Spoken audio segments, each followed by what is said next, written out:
하나님께서 야곱에게 많은 자녀를 주신 것처럼 이제 야곱에게 많은 재산을 주시는 과정들을 보여주고 있습니다.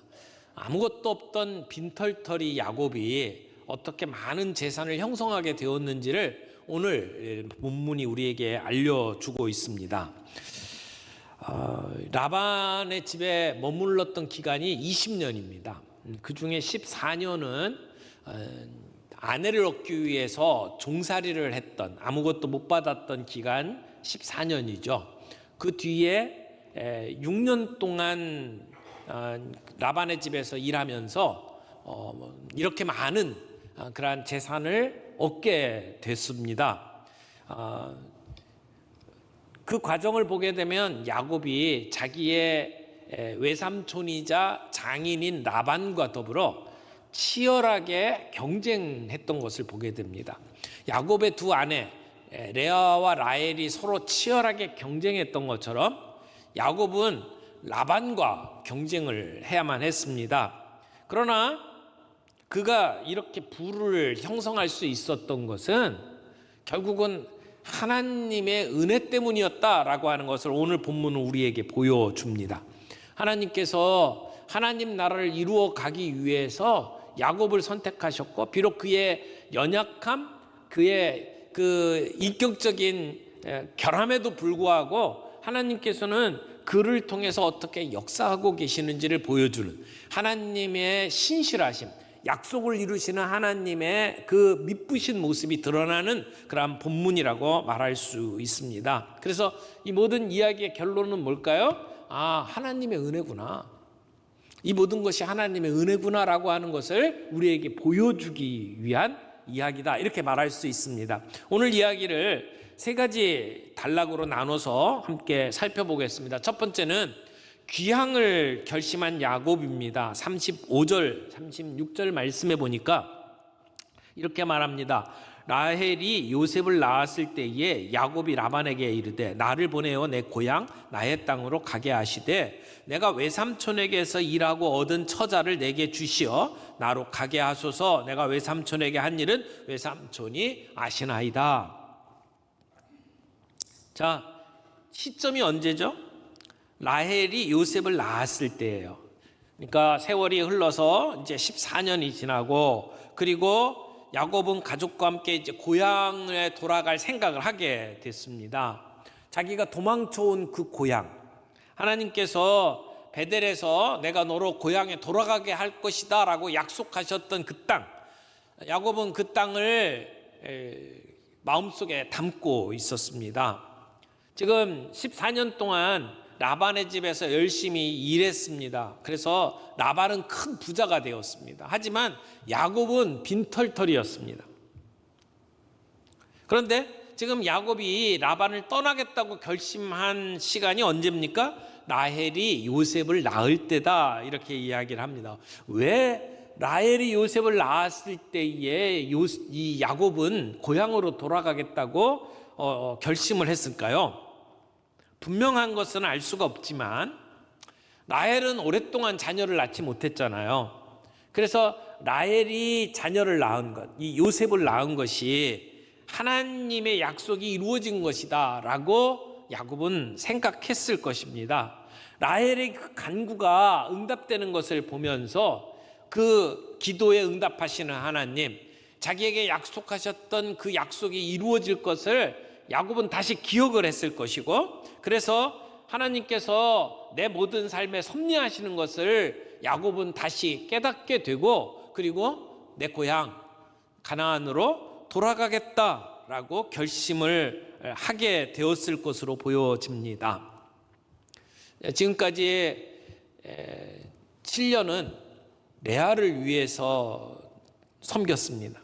또 7년은 라헬을 위해서 봉사했습니다. 라반의 두 딸을 위해서 14년을 봉사한 거죠. 왜 이렇게 봉사를 해야만 했나요? 야곱은 라반의 집에 도착을 했을 때에 아무것도 가지고 있지 않았어요. 빈털털이었습니다. 그래서 사랑하는 여인 라헬을 얻기 원했지만, 그러나 결혼 지참금을 줄 수가 없었죠. 그래서 결혼 지참금 대신에 7년 동안 일하는 품삯을 지참금으로 대신 지불하게 된 겁니다. 그렇게 라반과 계약을 맺고 7년을 봉사했는데 외삼촌이 자기를 속였죠. 그래서 레아와 먼저 결혼하게 되고 7년을 더 봉사하게 됐습니다. 14년 동안 종살이를 하게 되는 겁니다. 그런데 그 당시에 지참금으로 지급을 하는 돈의 액수에 비하면 터무니없이 비싼 값이었죠.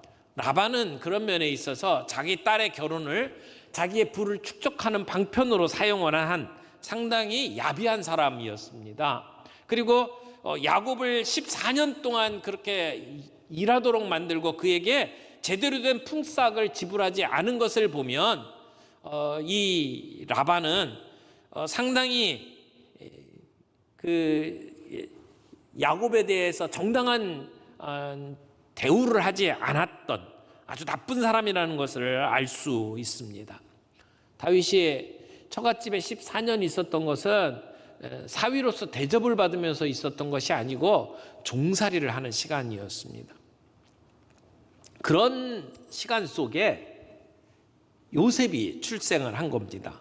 야곱은 이것을 하나님의 응답으로 보고 더 이상 귀향을 미뤄서는 안 되겠구나라고 생각을 했던 것이죠. 그래서 이제 라반에게 가서 이렇게 이야기를 합니다. 이제 제가 고향으로 돌아갈 수 있게 해 주십시오. 제가 장인 어른을 섬기면서 얻은 제 아내 그리고 제 자식들을 이제 제게 주십시오. 제가 장인을 위해서 얼마나 열심히 일했는지 그건 장인이 잘 아실 것 아닙니까? 이렇게 이야기를 하는 겁니다. 그런데 오늘 요구하는 그 내용을 보면 이제 때가 됐으니까 내 자식들 데리고 가겠습니다라고 하는 말이 아니에요. 뭐라고 그랬어요? 마치 종이 주인에게 이야기하듯이 이스라엘 법에 보면 종이 이제 들어가서 아내를 얻고 자식을 낳게 되면 그 종의 그 아내와 자식은 자기 것이 아니고 주인의 것처럼 표현을 했잖아요. 그 율법에 나오는 그런 비슷한 표현을 지금 야곱이 하는 겁니다. 내가 장인어른을 섬기고 그러면서 얻은 내 아내와 자식들을 내게 주십시오라고 이야기를 하는 거죠. 분명히 야곱은 법적으로는 남편이고 이 아이들의 아버지입니다. 그러나 현실적으로 보게 되면 라반이 그 모든 이들을 소유하고 있다라고 하는 사실을 오늘 이 본문이 우리에게 보여줍니다. 라반은 참 그런 면에 있어서 나쁜 사람이었습니다. 재물을 밝히는 사람이었고, 그리고 지금 이제 야곱이 돌아가기를 원합니다. 근데 그냥 빈손으로 돌려보내면 자기의 누이가 리브가가 자기를 어떻게 생각을 하겠습니까? 그리고 당시에 그 주인이 종들을 이렇게 자유인으로 내보낼 때는 그래도 한 몫을 떼어서 보내줘야 되는 것 아닙니까? 그런데 이 모든 상황들을 볼 때에 라반이 얼마나 인색한 사람이었는지를 우리는 알 수가 있습니다. 세상의 모든 사람들이 사실 따지고 보면 이기적입니다. 그런데 그 이기적인 사람들 가운데 특별히 더 이기적인 사람이 있어요. 라반과 같은 사람이 있습니다. 우리가 주변에 있는 사람들을 대할 때에 다른 사람들이 다 나와 같거니라고 생각을 하면 안 돼요. 정말 악한 사람들이 있습니다. 그래서 악한 사람을 대할 때는 우리가 나와 같은 입장에서 대하면 안 돼요. 근데 라반이 그런 사람이었다고 생각을 합니다. 라반은 그의 인생의 목적이 나를 위한 것이었어요. 자신만을 돌보는 것이었어요. 그 모든 주변의 사람들은 자기의 이익을 챙기기 위한 도구에 불과했습니다. 혹시 우리 안에 이런 라반의 모습이 있지 않은지 한번 점검해 볼 필요는 있다고 생각을 합니다. 우리가 라반과 내가 똑같다라고 말할 수는 없지만 그런 이기심이 내 안에서 작동하고 있을 때가 종종 나타나지 않습니까? 내 안에 그런 이기심이 있는지 우리는 살펴보고 우리의 삶 속에 그런 모습들이 만약 있다면 우리는 좀 고통스럽지만 인정할 필요가 있고 그리고 주님 앞에 돌아가야 한다고 생각을 합니다. 라반의 사업은 야곱이 그곳에 도착해서 그 일들을 돌보기 시작을 하면서 번창하기 시작을 했어요. 그래서 야곱이 오기 전과 야곱이 온 후에 라반의 집안의 모습은 완전히 달랐습니다. 그러니까 야곱이 함께 있을 때에 이 많은 부를 축적했던 것을 생각을 하면 라반은 야곱이 가는 것을 원치 않았을 거예요. 그래서 야곱을 붙잡아 두기를 원했습니다. 라반이 자기 인생 가운데 가장 소중했던 자식들과의 관계도 부를 축적하는 도구로 사용했던 사람 아닙니까? 그렇다면 지금 야곱이 이렇게 떠나겠다고 이야기할 때 라반이 순순히 그 자식들을 보내줄 리가 없을 겁니다. 야곱은 이 요셉이 태어날 그때에 마음속에 이곳을 떠나야 되겠다고 생각을 하고 자기 장인에게 이런 이야기를 합니다. 그 이유는 자기가 라반으로부터 자유를 얻어야지만 우리 집안을 일굴 수 있다라고 생각을 한 거죠. 세상의 방식대로 살고 싶은 유혹이 종종 우리들에게 다가옵니다. 내가 잠시 눈 감고 그냥 세상 사는 방식대로 똑같이 살면 편하겠지라고 생각을 하지만 그것이 우리를 죽이는 길이라는 것을 우리는 압니다. 그래서 이게 아닌데 라고 생각을 하면서 사는 거죠. 오늘 라반이 살아가는 삶의 모습, 우리들에게도 종종 그런 유혹이 있어요. 나도 사람들처럼 똑같이 경쟁하고 나도 사람들처럼 똑같이 눈 질끈 감고 속이고 싶은 생각들이 들 때가 있다라는 것이죠. 야곱은 자기가 복받는 근원이 라반이 아니라 하나님이라는 것을 믿고 비록 그렇게 계약하는 것이 손해인 것처럼 보이지만 그렇게 계약을 했습니다. 반대로 라반은 어떻게 해서든 자기의 이익을 지키고 더 늘려가려고 머리를 씁니다. 어떻게 보면 가족이라고 이야기를 하면서도 그 가족의 것까지 자기 것으로 만들려고 하는 야비한 모습의 그 라반의 모습을 오늘 우리가 보고 있지 않습니까? 우리가 이 세상 속에 살아가면서 똑같이 라반처럼 경쟁하고 속이는 삶을 살아가려고 우리의 마음속에 유혹이 들어올 때가 있습니다. 우리가 그들과 다른 것이 무엇입니까? 자, 오늘 세 번째 부분으로 넘어갑니다. 라반을 이긴 야곱의 모습을 오늘 보게 되는데요. 야곱을 빈털터리로 만들고 싶어하는 그 라반의 선제 공격이 있음에도 불구하고 야곱은 부를 축적합니다. 하나님은 그에게 복을 주십니다. 비록 야비한 수를 써서 평생 자기 곁을 못 떠나게 만들려고 하는 라반이 있습니다마는 이런 계약을 하면서 아마 회심의 미소를 짓는 그 라반이 있음에도 불구하고 하나님은 야곱에게 복을 주십니다. 14년 동안 일했던 것보다 훨씬 적은 기간 6년 동안 일하면서도 야곱은 상당한 부를 축적하게 됩니다. 라반이 미처 생각하지 못했던 변수가 그 안에 있었던 거죠. 라반이 보지 못했던 게 뭡니까? 야곱의 뒤에 있는 하나님.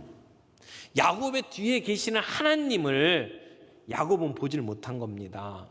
이게 변수였어요. 그래서 오늘 야곱이 어떻게 행동하는지를 이제 37절 이하에 이야기를 합니다. 버드나무, 살구나무, 그리고 신풍나무 껍질을 벗겨갖고 그래서 흰 무늬를 만들고 그것을 양들이 물 먹는 곳에 두었습니다. 그리고 양들이 그 가지 앞에서 새끼를 베니까 얼룩진 것과 점 있는 새끼들이 태어났다 이렇게 이야기를 하죠. 그리고 야곱은 그 태어난 양들을 라반의 양과 자기의 양과 구별을 짓고 그리고 튼튼한 양이 새끼를 뵐 때에는 그쪽에다가 가지를 두고 약한 양들이 새끼를 뵐 때에는 그런 가지를 두지를 않았죠. 그래서 결과적으로 튼튼한 양들은 다 야곱의 양이 되었고 약한 양들이 라반의 양이 되었다라고 성경은 기록을 하고 있습니다. 그래서 43절 보세요. 이에 그 사람이 매우 번창하여 양떼와 노비와 낙타와 나귀가 많았더라. 그 모든 일의 6년 동안의 일의 결과를 한마디로 그렇게 설명을 한 겁니다. 과정이 어떻게 됐는지 설명이 거의 없어요. 그냥 야곱이 번창해서 양떼, 노비, 낙타, 나귀가 많았더라. 근데 여기 야곱이 사용했던 방법을 보세요. 이걸 어떻게 봐야 될까요? 여기서 야곱이 사용했던 방법, 오늘도 우리가 그렇게 키우면 흰 양떼들 가운데 점 있는 거, 얼룩진 것이 태어날까요? 여기에 나와 있는 이 방식은 과학적인 방식은 아니에요. 그렇다고 어떤 특별히 무슨 마술을 한 것도 아닙니다.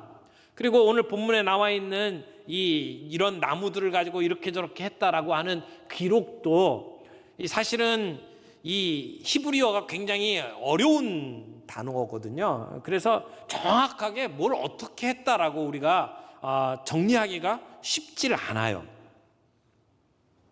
그런데 여기서 한 가지 우리가 확실한 거 한 가지는 앞부분에 레와와 라헬이 합한치를 가지고 싸웠잖아요.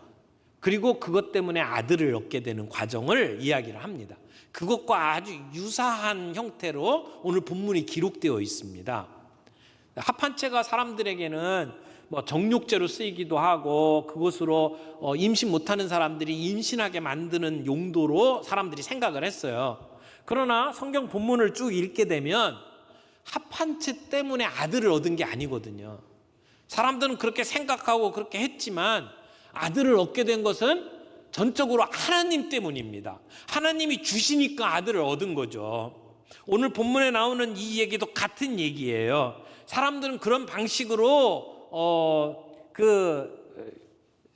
양을 얻을 수 있을 것이다 생각을 했는지 모르지만, 그러나 얼룩진 양, 점이 있는 양을 얻게 된 것은 그 나무들 때문이 아닙니다. 하나님이 그에게 그런 양떼를 주셨기 때문이다라고 말하는 거죠. 그러므로 이 모든 일들을 하나님이 야곱에게 시키셨고, 그리고 이 일을 통해서 하나님이 야곱에게 복을 주셨다라고 보는 것이 가장 정확한 해석이라고 생각을 합니다. 31장에 보면 하나님께서 야곱에게 나타나셔서 이렇게 점 있는 양, 얼룩진 양을 너에게 주겠다라고 말씀하셨던 것을 보게 된다면, 그러면 하나님께서 야곱에게 이렇게 하라고 시키시지 않았을까요? 여기 시켰다라고 하는 구체적인 어떤 언급은 없어요. 그러나 우리가 충분히 추측할 수 있는 내용이라고 생각을 합니다. 하나님께서 야곱의 꿈에 나타나셔서 점 있는 거, 얼룩진 것이 다 너의 것이 되리라라고 말씀을 하셨다면, 그런 어떤 방법으로 하라고 하나님께서 말씀을 해주시지 않았을까요? 만약 해주시지 않았다 하더라도 야곱은 하나님이 주신 말씀을 믿고 지금 이렇게 행동을 하고 있는 거거든요. 그러므로 이 방법이 어떻게 됐느냐가 중요한 게 아니에요. 방법을 무슨 신풍나무고 무슨 나무에 껍질을 벗겨갖고 하얗게 만들어서 양들에게 보여주는 것이, 그런 방법이 중요한 것이 아니라고 하는 것입니다. 그런 방법이 아니더라도 하나님은 야곱에게 복 주시겠다고 작정하셨고, 그리고 야곱은 그 복을 받았을 것입니다. 아무리 야곱이 꾀를 내고 꼼수를 사용했다 할지라도 하나님께서 주시지 않으면 받을 수 없었어요. 가능한 일이 아닙니다. 하나님께서 야곱과 함께 하셨어요. 그리고 야곱을 통해서 하나님의 나라를 이루어 가시려고 한 하나님의 열심이 오늘 야곱에게 이런 복을 주고 계신다는 것이죠. 재밌는 것은 여기 나무를 깎아갖고 하얀색으로 만들었다고 그랬는데, 이 흰색을 이제 본문에서 사용을 하고 있거든요. 그 이전에 형하고의 싸움에서 그 형의 그 에서라고 하는 것이 나중에 에돔이 됩니다만은 그 이름에 갖고 있는 뜻이 붉다 그런 뜻이잖아요. 붉은 것. 그래서 팥죽으로 이렇게 대비가 되어서, 그래서 결국 그 장자권 싸움을 하게 되는데, 오늘 여기서 흰색을 이야기하는데 라반이라고 하는 이름의 뜻이 흰색이라는 뜻입니다. 그래서 흰색으로 흰색을 이기는, 붉은 것으로 붉은 것을 이기게 만들었던 그 이야기하고 오늘 흰색으로 흰색을 이기는 그런 이야기를 지금 풀어가고 있는 것을 보게 됩니다. 야곱이 했던 일 중에 하나는 전박이 얼룩진 양들을 얻는 것뿐만이 아니라 튼튼한 양을 얻는 것이었습니다. 그래서 튼튼한 양들을 선별을 해서 그래서 그 양들이 교미를 할 때에 전박이로 만들었던 내용들을 오늘 본문이 이야기를 하고 있죠. 그런데 이 전체적인 내용 가운데 오늘 본문 마지막 부분에 가서는 상황이 역전되죠. 라반의 상황과 야곱의 상황이 역전되는 것을 봅니다. 그래서 라반이 야곱이 돌보는 양들 가운데 전박이를 다 없애버렸는데 근데 상황은 어떻게 변합니까? 야곱의 양 때 전박이들이 많이 생겼던 것을 보게 되는 거죠. 그러니까 오늘 야곱이 복받아서 재산을 누리게 된 일의 근원이 라반이 아니다, 하나님이다라고 하는 것을 오늘 본문은 우리에게 보여주는 겁니다. 그래서 가축뿐만이 아니라 남종, 여종, 그리고 그 당시에 부의 상징이라고 할 수 있는 낙타, 그리고 나귀도 많이 가지게 되었다고 이야기를 합니다. 야곱이 이렇게 많은 것을 얻게 되었다고 해서 야곱이 했던 행동들이 정당화되는 것은 아닙니다. 야곱이 인간적인 방법을 사용하고 사람들을 속이고 했던 것이 그래도 된다라고 하는 얘기는 아니에요. 그러나 그런 약점과 그런 온전치 못함에도 불구하고 하나님은 하나님의 방법으로 사람을 지키시고 그를 변화시켜 가십니다. 결국은 하나님의 손길이 이루어낸 업적이라고 하는 것입니다. 하나님의 손길이 함께하면 결과가 이렇다라고 하는 것을 오늘 본문이 우리에게 보여주는 겁니다. 하나님께서는 이미 야곱에게 내가 어디로 가든지 너에게 함께하고 너에게 복을 주실 것이라고 약속을 하셨어요. 그리고 하나님은 그 약속을 지금 지키시는 겁니다. 왜? 하나님의 나라를 일구어가는 하나님의 선택받은 사람이기 때문에. 그래서 오늘 이 창세기 저자가 우리에게 들려주는 이야기가 뭡니까? 하나님은 야곱과 같이 형편없는 사람이라 할지라도 하나님께서 그에게 복을 주신다라고 하는 것입니다. 거기에 우리에게 소망을 가져다 줍니다. 그 말씀이 우리에게 소망을 가져다 줍니다. 왜요? 우리도 내가 얼마나 형편없는 인간인지를 알기 때문에. 오늘 나의 연약함, 나의 부족함, 어떻게 보면 내 마음속에 그런 야비한 생각들이 많이 든다 할지라도 하나님께서는 우리를 선택하시고 우리를 하나님의 백성으로 삼으셨어요. 야곱에게 내가 너와 함께 하겠다고 약속하셨던 하나님이 하나님의 열심을 가지고 그를 이렇게 만드셨던 것처럼 오늘 우리의 삶 속에서도 하나님이 그렇게 역사하실 것이다 라고 하는 소망이 우리들에게 생기는 거죠. 하나님은 그런 야곱을 그냥 두시지 않습니다. 그를 변화시킵니다. 힘들고 어려운 삶 속에 그를 바꾸어 가십니다. 하나님께서 그의 성품을 바꾸어 가시고 그의 삶의 태도를 바꾸어 가시고 그래서 하나님의 사람으로 만들어 가십니다. 오늘 우리도 하나님께서 그렇게 만드실 줄을 믿습니다. 오늘 우리가 이 세상 속에 세상 사람들이 살아가는 것처럼 경쟁하며 살아가면 안 됩니다. 우리의 참된 성공이 무엇입니까? 오늘 우리가 진정 가치 있는 것이 무엇입니까? 참된 행복이 무엇입니까? 우리가 잊지 말고 살아야 합니다. 세상 사람들이 추구하는 똑같은 방식으로 세상을 살아가면 안 된다는 것이죠. 오늘 우리의 삶 속에 하나님, 신실하신 하나님, 약속하시면 그 일을 이루시는 하나님, 그 하나님을 믿고 그분의 방식으로 살아갈 수 있기를 바랍니다.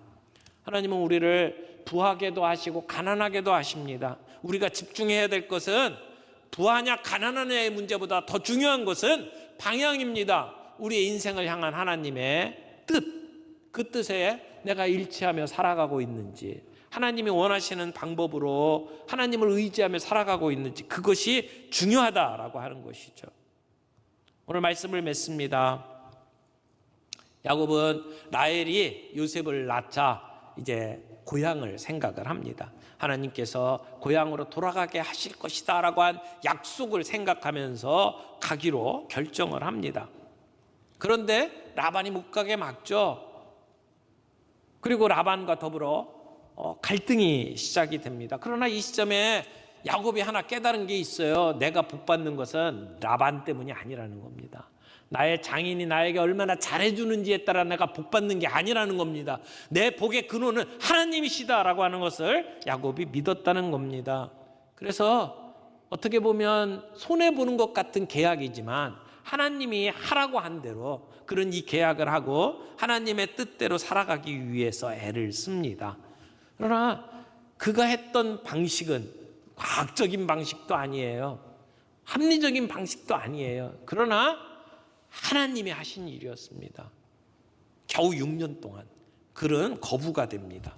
하나님의 은혜입니다. 이 모든 일의 결론이 뭡니까? 하나님의 은혜입니다. 기발한 꾀를 내어서가 아니고 내가 가지고 있는 어떤 대단한 기술을 개발해서가 아니고 모든 것이 하나님의 은혜라는 겁니다. 라반이 품삯을 챙겨주지 않았지만 그 품삯을 챙겨주신 분은 하나님이십니다. 하나님은 야곱을 선택하셨고 내가 어디로 가든지 너와 함께 하겠다. 그리고 복 주시겠다고 약속을 하셨습니다. 그 하나님이 오늘 우리를 부르셨어요. 우리가 어디를 가든지 함께 하시겠다고 약속하십니다. 그 하나님이 오늘도 신실하게 우리들의 삶에서 역사하십니다. 그 하나님의 열심을 보실 수 있기를 바랍니다.